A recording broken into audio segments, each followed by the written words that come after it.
So we're small but perfectly formed, because they just crawl in and you can see their little bottoms in there. We don't like it, do we? No. From nothing to this, it's just extraordinary. Look at my little friend filling his boots on pollen, little pollen boots. Oh, this is the reason to do this, guys.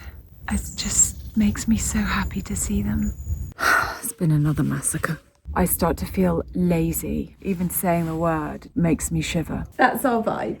I've got to stop saying vibe.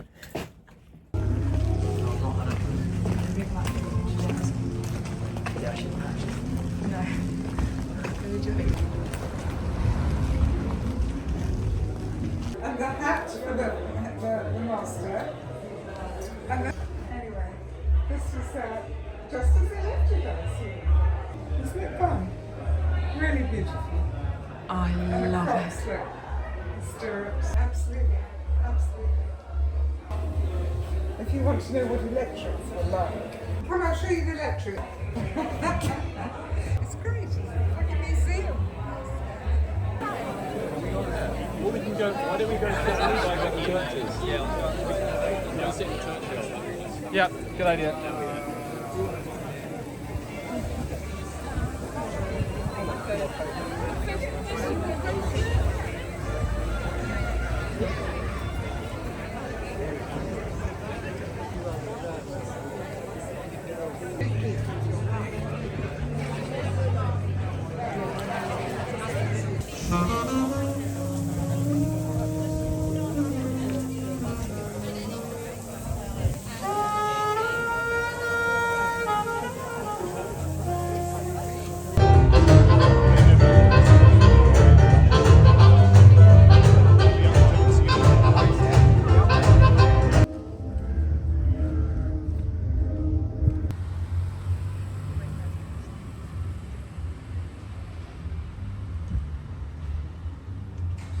There's a TED talk that stayed with me, actually. It was given by Elizabeth Gilbert.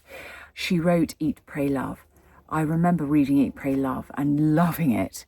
I wasn't like a super fan of the film, and I know that the book itself was problematic in some areas to some people, but when I read it, I didn't know anything about Liz Gilbert, and I just loved it. I just took it for what it was. I thought it was very funny, and I enjoyed, reading about her story. In this particular TED Talk, she speaks about the creative process, and she mentions a poet and how the poet told her that her creative process worked in this way.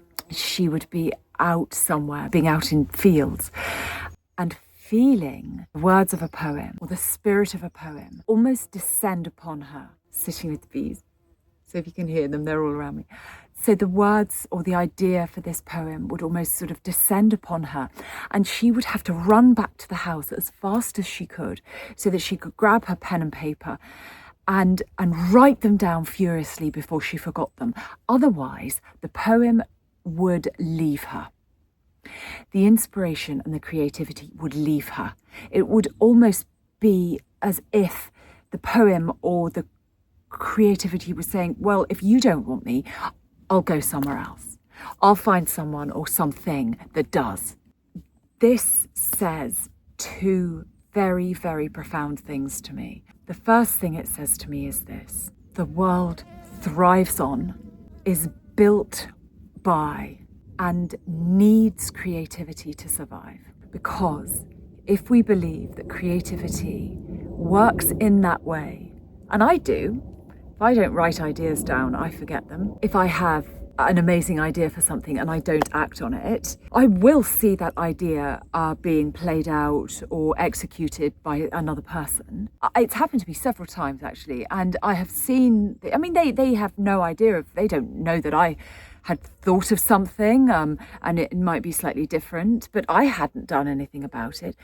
And stupidly, I have seen other people make huge projects or businesses out of an idea that I may have had. And I've looked at it and thought, well, I could have done that better. I have no business saying I could have done that better because I did nothing about it. So that's the first thing. Creativity is absolutely vital and makes the world go round. But also, in the example of the poet, that was busy and had to leave what they were doing. This means that she had to make room and space for creativity. I think that this concept is a game changer. I am a person that errs on the side of, if I'm relaxing or doing nothing, I start to feel guilty. I start to feel lazy. Oh, even saying the word just makes me shiver. But this I know for sure. Rarely do I get my best ideas when I'm busy. Rarely am I able to process something that could be life-changing for me and others when I'm running around dealing with nonsense. I never, ever get good ideas or am able to do my best work when I am exhausted, when I am anxious, when my head is so full it feels like it will fall off my shoulders due to the weight of thoughts. So as we head towards August, the month of August, if there's one thing I would love to say to you, it is this. I don't want it to sound too brutal, but I'm going to say it anyway. For God's sake, stop. Just stop.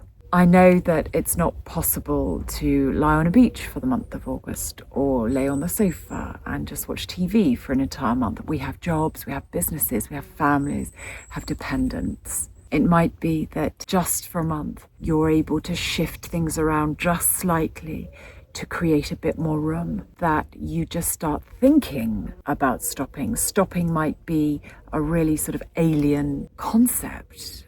It was for me. I've said this before. I wore busyness as a badge of honor because it made me feel really wanted and needed and necessary. And then suddenly I ran out of ideas and energy and enthusiasm and ability. It's just a sort of domino effect of, you know, what happens to the creative process? Well, we do not treat it the way it needs to be treated in order to flourish. And we have been conditioned in such a way to think that if we are to stop, either the world will fall apart or things won't be done properly or we're not as productive. And it's just so wrong. And it's detrimental to everything we want to do. I know that you'll get my point on this, so I'm not going to labour it, but I'm just going to finish this little chat with Cherry for today by saying, do you remember that wonderful book, Bronnie? I've forgotten what her name was. I think she worked in a hospice or a hospital.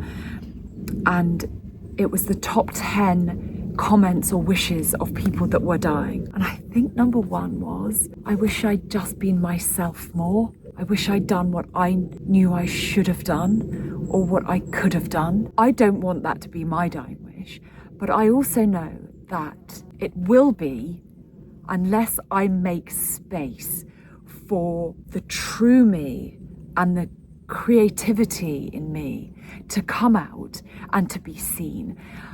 Don't ever think that creativity is a soft skill. Creativity is pure power in your life, in the lives of others, and therefore in the world today. And that is why it's squashed. That is why they try and stamp it out. And that is why they make you feel lazy. When you are resting and allowing that creativity to come forward, I sound like a conspiracy theorist, but I may be right on that. I think it's just something to think about. Okay, let's get on with this.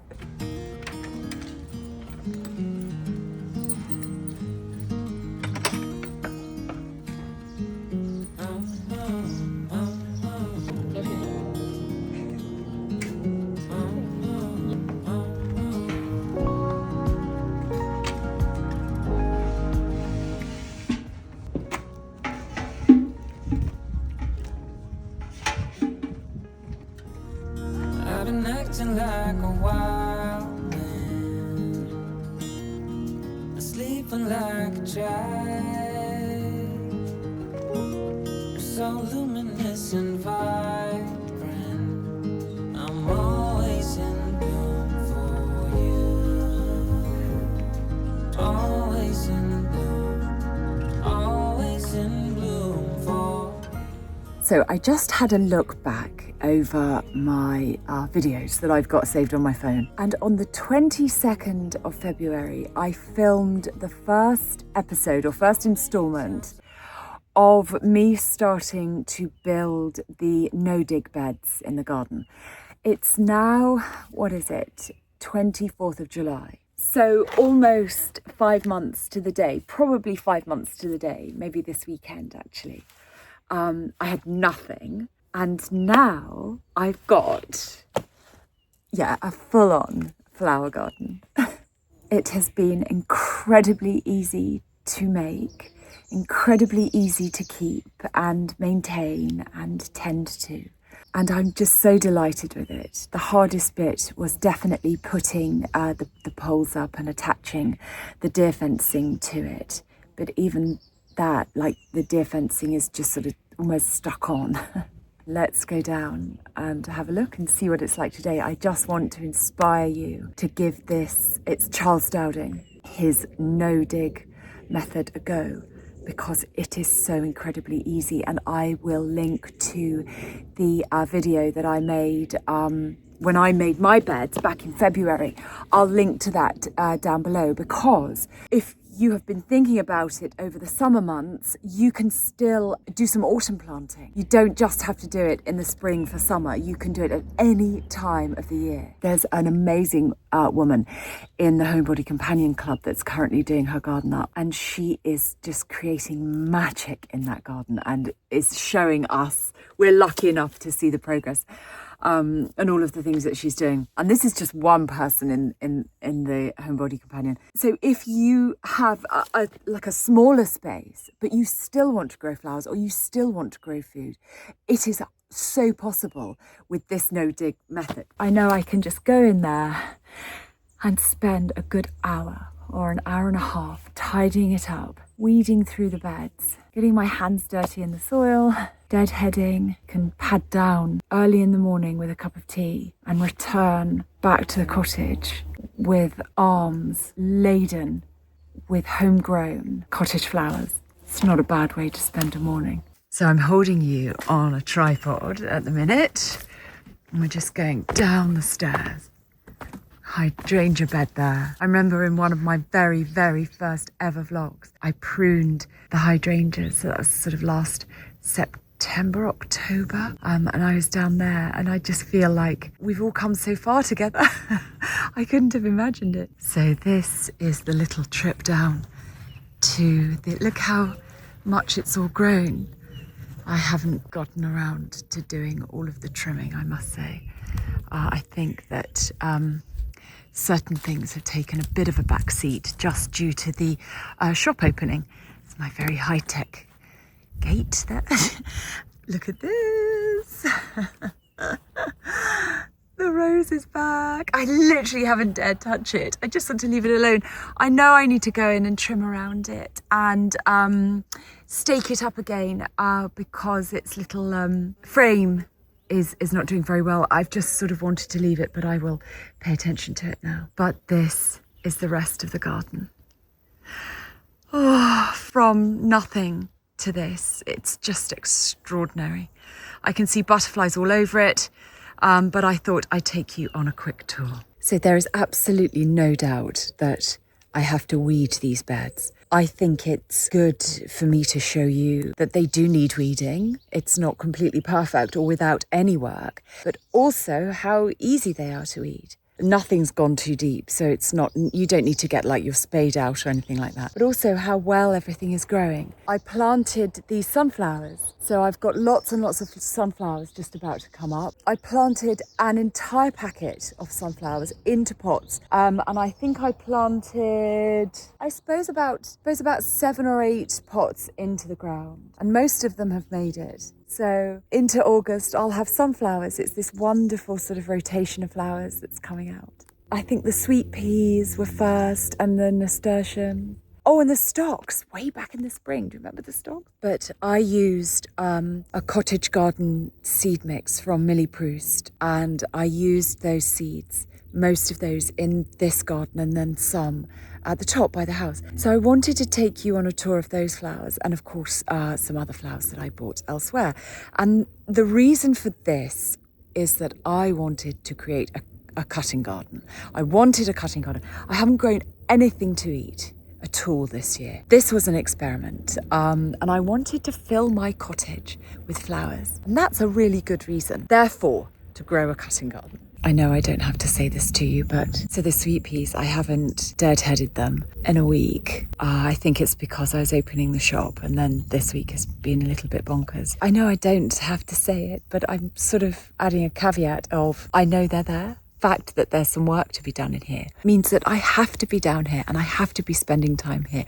And this is, without a doubt, one of my happiest places. So I'm like, yeah, come on in, because then I get to be down here to get rid of you. We're starting with these straw flowers. Oh my goodness, look.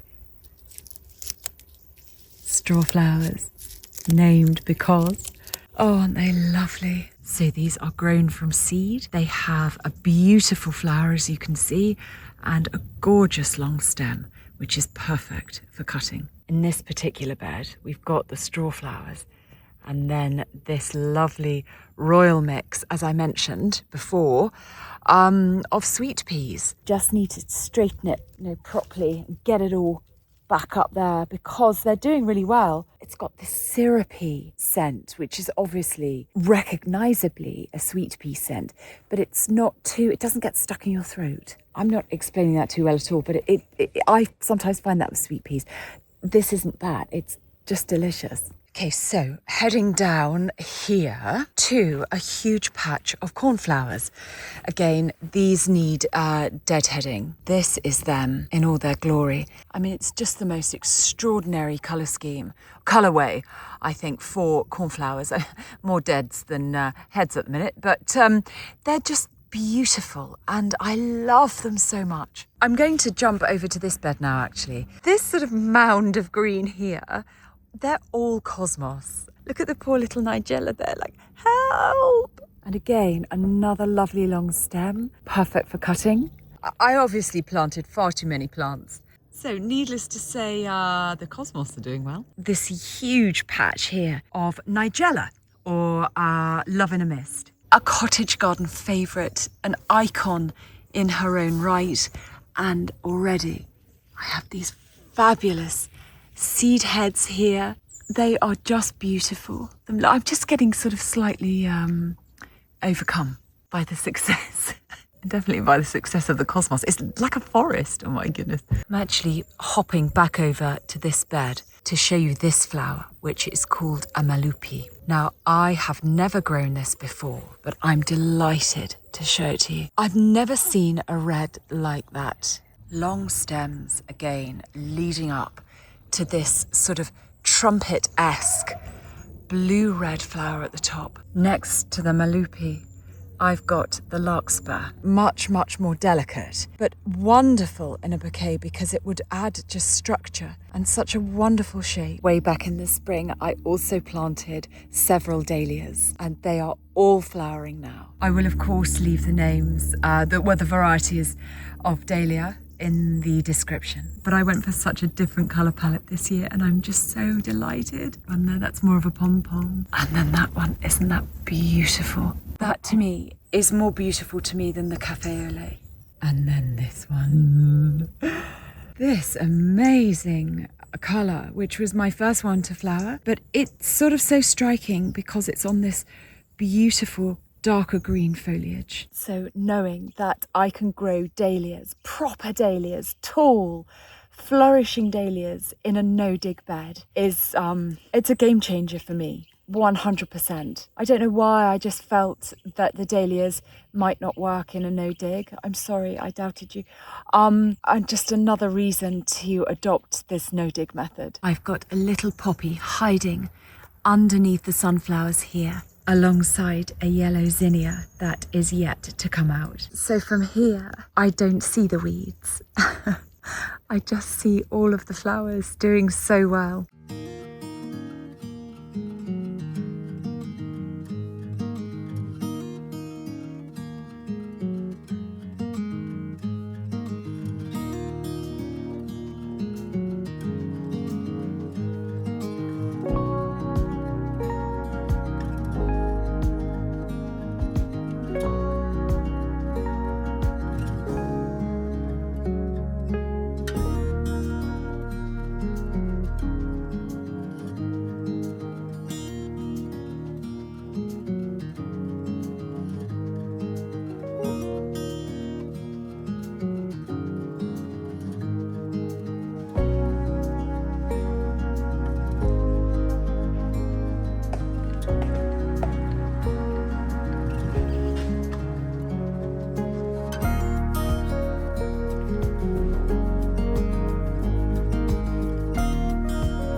So Daisy, hi Daisy. Hello. Daisy and I are back in Homebody, and we are constantly pottering, aren't we really, Days? And we're sort of moving things around, and it's a different thing doing this to the deli. It's just such a different beast. The pace is different. Sometimes someone will come in here from the deli, which is opposite. They're doing a different thing. So it's just a different, what is it? It's a different experience, so for them and for us. But I thought I'd show you what we've done this week, because it's really different. So what we're finding is that if we sell things, obviously, so you make a display, you make a really nice display, and then you sell the things, hopefully, and then you have to make another display. This is like retail 101 for me. But more than that, I thought I'd take you round, not the products, because you can see what I'm selling here, but more, I don't know, the more the design of it. So you saw me doing the refit and the sort of before and after, and I just wanted to show you what I was doing it for. So we've got the front doors. These have been all various different colours, and these are currently pink ground by Farrow and Ball. And this bench down here was handmade by my dad. He very kindly made me this bench specifically for this spot here, so that when people came in they could see sort of what was on offer. And I painted the tongue and groove pink ground by Farrow and Ball also, and then I've kept the William Morris wallpaper, which was already in place when it was a bakery. So it's a nice sort of entrance. And then I'm reversing myself back. I'm sure I'm going to fall over. But we've then got this archway here that has been there for like ever. So going from there over here, it's a Tudor building. It's so old. And so that is an original fireplace, Tudor fireplace. And we've got the William Morris there as well, and over the back there. And I brought this bookcase from home, and it has been dark wood and it has been white, but I went with this sort of butter yellow. I've heard, apparently, butter yellow is colour du jour at the minute, but in fairness, I think it suits the space. It certainly suits the products that are on the shelves, which are the Maris fabric. I've got a ladder there that's currently displaying some quilts, and then back over here, it's much more of a sort of antique, bookish corner. Because this was a sink area when it was a bakery, I put some, because we don't have much storage. These are the curtains that we were making in the spring, and that is Spanish ticking. Daisy and I were talking about this whole corner, weren't we, Daisy? Yeah. Because whenever we look back on pictures or video such as this, we don't like it, do we? No. It's bare. We need something there above the curtain, and we need something to go right the way along, and we need something behind Daisy for when she's sat at the till. It's really interesting watching things on camera because you see it so differently, and we're in here so much that we're changing the colour of that wall, which is interesting, and I think it will help, won't it, Daisy? Yeah. And then I've got the round table, which is an old table of mine, which has been painted the butter yellow again with a greengrocer's, gosh, what's it called? What's that wooden box called? In the middle of the crate, oh my goodness, I'm a bit tired. With a greengrocer's wooden crate in the middle, turned upside down to help me make a display. And then back here are more shelves, and these were the bread shelves. So those shelves there were at a slant, if you remember, and they are now straight, so we can put products on them. My dad made our till there with the scalloped edge, and then we just swing around again to this wall here, which is just white tongue and groove, and we get to display nice things on there And then the window, now that fan there was obviously an extraction fan for when it was a bakery, as it was a food establishment. And then back out to Cherries there, which is the deli.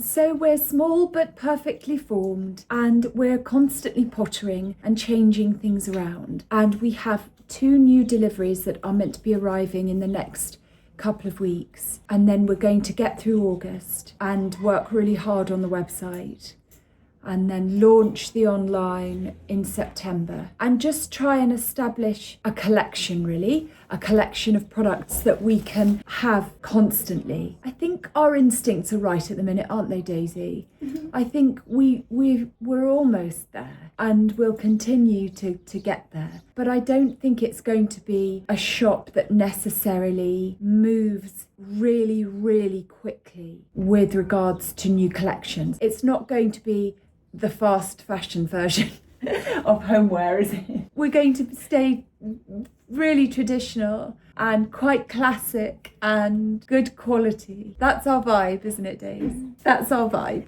I've got to stop saying vibe.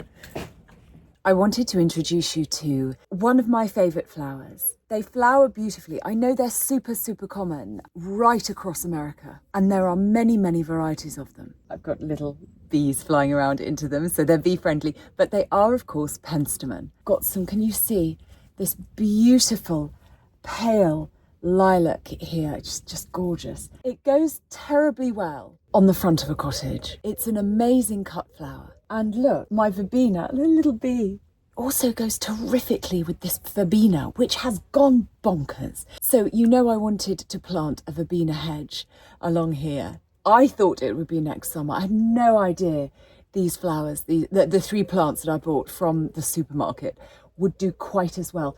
They are halfway up the dining room window. Let me show you. Oh, you can see, can't you? Look at that. Look at that. Look at that, they're so tall. They're right up there. There's my verbena hedge. I'm so delighted. But back to the penstemon. They go brilliantly with the penstemon, and they all sit here so nicely. The penstemon are full of bees. They resemble a foxglove because they just crawl in and you can see their little bottoms in there. The verbena love the butterflies, or butterflies love the verbena and bees. It's constantly busy. But, and this is important to me, the penstemon, and of course, these verbena make beautiful cut flowers. So yesterday morning, I popped out here and took you on a tour of the no-dig bed garden that I started at the start of the year.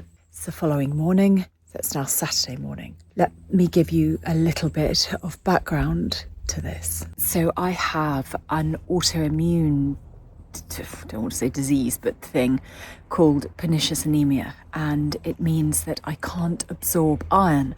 It's a blood condition. Every 8 weeks I have a B12 jab, and I had one yesterday morning. By that point, by yesterday morning, by the time I had the jab, I was like on the floor. I was exhausted. I think it's been a busy time, what with opening the shop and all of that, but this didn't help matters. I was definitely quite tired. So when I was down there yesterday morning and I was showing you, I don't know whether you know what's coming, but I was showing you around the garden and all of the flowers, I didn't quite have my head in the game, just simply because of just this fatigue. And it gets to the point where I can't breathe properly. So I can't take, because obviously blood carries oxygen around your body, if I'm not absorbing the iron and it's a blood thing and blah, blah, blah. By the time the 8 weeks is up, I'm sort of struggling to catch a breath. I'm not gasping for air, but it's just a bit laboured.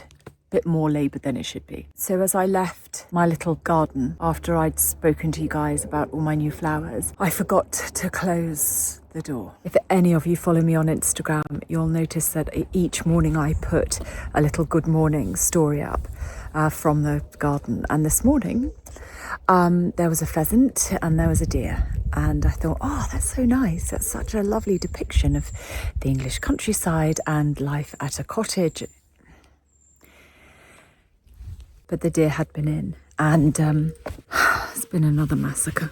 My rose has been stripped again. My flowers, I think these are the zinnias, have had their Head's bitten off. This is the bit I'm most upset about. My nigellas. There's a few left, which I'm really grateful for. My sweet peas, they have been eaten. I'm guessing that these little ones at the top that are left are simply because the bugger couldn't reach them, and they left me one red flower.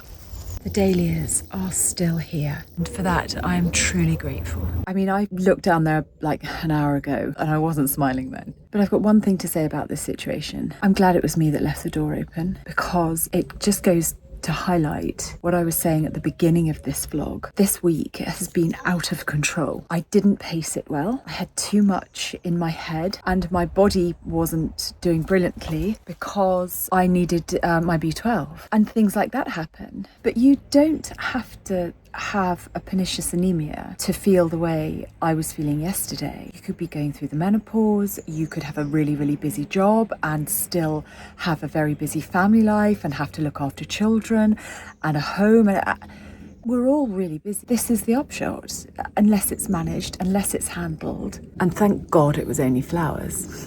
But August is a delicious month to stop and make space, and we're talking about that in the Homebody Companion Club. It is all about that in August, and I am so grateful to have those women there in that club, all saying the same thing, and all of us supporting each other in things like this. If you have even the tiniest sense, spidey sense, that you're doing too much and that at some point this house of cards that you very carefully built is going to crash around your head, just take a moment, just check in before you crash out. I am wishing you the most wonderful week. I'm sending you so much love. I'm going to lick my wounds. It's all right, it's okay. I'm just going to have a brilliant, brilliant week, and I will see you again next week. I'm sending lots of love. Bye.